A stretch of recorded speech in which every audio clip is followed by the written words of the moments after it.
Guys আমি solo versus squad যে কেন খেলি না, চলেন কারণটা দেখাই। তো নামার পরপরই একটা এনিমিরে ফুল ড্যামেজ দিলাম, কেমনে ভাগতেছে দেখেন। অনেক চেষ্টার পরে কিন্তু ডাউন করে দিই, এরপর আর কি সোজা রাশ। দেখেন কি দ্রুত রিভাইভ দিল, টিমমেটের প্রতি কি ভালোবাসা দেখছেন। এরপর আবার ডাউন করলাম। তবে গাইস এখানে এনিমিটার কাছে কোনো গান নেই, এজন্য আমার একটু মায়া হলো, ভাবলাম থাক মারবো না, রিভাইভ দিক। সামনে থেকে আরেকজন মারছিল, আমি এখানে ওয়াল মেরে এনিমিটারে ব্যাকআপ দিলাম, কিন্তু তারপর কি মনে হচ্ছে এনিমিটা আমাকে ধোকা দিল। আসলে আমি কোনো দয়া মায়া দেখাইনি, কারণ ওই সময় এনিমির কাছে গান ছিল না এটা দেখলেন, কিন্তু আমার কাছে যে গানে এমন ছিল না এটা কি খেয়াল করছিলেন। যাই হোক, ভাবলাম প্রথম ম্যাচে এমনটা হতেই পারে, এজন্য আরেকটা ম্যাচে ট্রাই করি। তো এখানে সামনে দেখি ফাইট হচ্ছে, কিন্তু এনিমিটার মুভমেন্ট দেখেন দারুণ কিন্তু।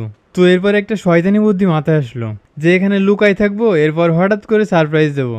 তারপর দেখেন